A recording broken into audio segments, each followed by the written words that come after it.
Now, from the studios of Into Tomorrow in Miami, this is ITTV. Welcome back to Into Tomorrow and ITTV. Thanks for joining us. I'm Dave Graveline. Last week's ITTV video was well received by you. Thank you. We featured an Android app called Contacts. If you haven't seen it yet, you can do so at intotomorrow.com. Or if you're watching us on YouTube, you can just click on this annotation. Remember, you can recommend apps or tech products for us to review for you. Doing so makes you our editorial director. Just leave us your comments and suggestions below, or call in anytime 24/7. We want to hear from you. One of the most important days of the year is approaching very quickly. Do you know what special tech gift mom wants this Mother's Day? Rob Almanza and his team have compiled a few ideas to help you out with this often not so easy shopping task. Hey Dave, it can be very difficult when it comes to shopping for mom every birthday and special holidays like Mother's Day, because we want to do the right thing for her. Well, have no fear, every year we're here by your side giving you some tech ideas, and some of these may be available at stores near you.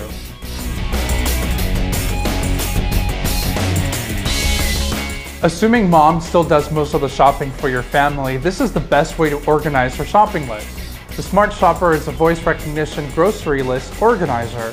It's fun and easy to use.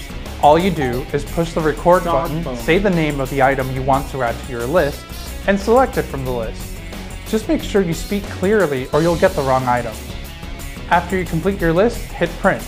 Smart Shopper organizes everything into categories, so it will make shopping a lot more productive and quicker.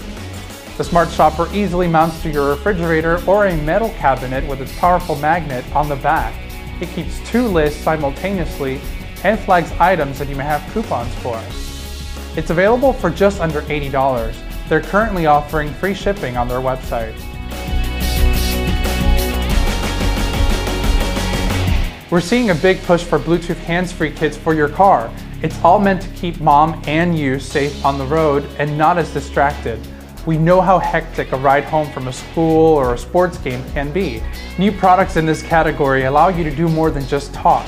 For example, Motorola's Roadster in-car speakerphone lets you dictate text messages. It also streams audio to your car speakers with its built-in FM transmitter. We spotted the Roadster for just under $65 online. Another neat in-car speakerphone to consider would be the SuperTooth Buddy. It also lets you dictate messages on the go, including emails and tweets, with a subscription-based service called Dial to Do. The SuperTooth Buddy is available under $45 online.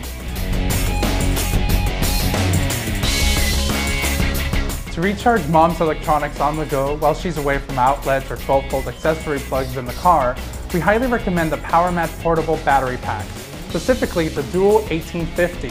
It's small enough to carry in your pocket. Dave carries one almost all the time. It's conveniently charged when placed on a power mat or when connected to a USB port on your computer. The Dual in the name comes from being able to charge an Apple device using its built-in connector, while at the same time charging a separate device on its micro USB port. The PowerMat Dual 1850 rechargeable backup battery is available under $50. We spotted these at Walmart and Target, but you can also find it online.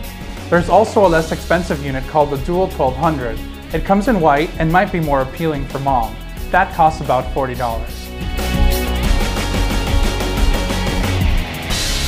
There are plenty of tablets to choose from these days. It's kind of getting out of hand. From Apple's iPad 2 to Motorola Zoom running Android to BlackBerry's Playbook to now even Sony entering this category. It all comes down to preference. Have her test them all to make sure she gets the one that makes her happy. This iDork would definitely recommend the iPad because it runs more smoothly than others and offers several storage capacities and competitive pricing. If you get mom an iPad this year, you have got to get her the Logitech keyboard case by Zag. Dave swears by this. He doesn't type on the iPad without it. The Bluetooth keyboard is built into this aluminum carrying case / keyboard in one, and it's very thin, much more appealing than those thick leather folios. There's also a version for the iPad 1 called the ZagMate. Both cases are available under $100. There is a $50 version without the keyboard for the iPad 1. Hopefully some of these tech gifts will help you decide on what's best for your digital mom this year. Happy shopping! Meantime, back to Dave in our main studio. Thanks, Rob. Some pretty cool ideas for mom. What would you add to our list? Is there something unique your mom has requested? Leave us a comment below and we'll share with our audience. Don't forget to hit like and share with your friends to help them out too. Being a radio show in addition to ITTV, we also want to hear from you. So please call in anytime 24/7 to 1-800-899-INTO. That's 1-800-899-4686. Or even better, participate via our free Into Tomorrow apps on your iPhone or iPad or any Android phone. This ITTV update is brought to you in part by Diskkeeper Performance Software with IntelliWrite, the only product available today that actually prevents up to 85% of fragmentation before it happens. Get it at diskkeeper.com. What will you be doing next January 2012? Hopefully you'll be cruising with us into tomorrow to the Bahamas. It's affordable, but space is limited and is already going fast. You don't want to miss the boat, so hurry and hit the picture of the ship on our main page for all the details at intotomorrow.com. Cool tech on a hot cruise, sipping frozen drinks. And you'll get to see a live taping of our Into Tomorrow radio show too.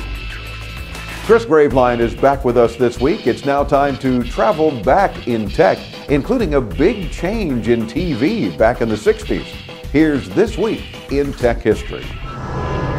This week in 1851, Linus Yale of Newport, New York became well known for his patent of the clock-type lock.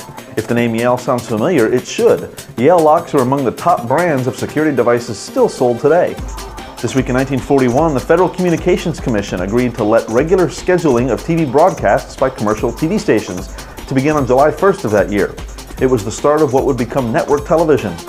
And this week in 1964, TV sets would drastically be different after a ruling by the FCC stating that all TV receivers should be equipped to receive both VHF, channels 2 through 13, and the new UHF, channels 14 to 83. As a result, TV dealers scrambled to unload their VHF-only models as fast as possible. Antenna manufacturers were kept busy too, as the new UHF receivers also required new antennas. That's our look back at This Week in Tech History. Thanks, Chris. This portion of ITTV is brought to you in part by NewEggBusiness.com. Win big in the Newegg Business Making Business Simple sweepstakes, powered by HP. No purchase necessary. Visit NewEggBusiness.com/sweepstakes for contest details. Once you know, you Newegg. We want to give a big thank you to all who are subscribing to our ITTV channel. We hope you're enjoying our weekly reports and periodic video snacks. If you haven't subscribed yet, please do, so you don't miss any of our videos and updates. And don't forget to participate with your comments. We love your comments. That wraps it up for this edition of our ITTV Weekly Report.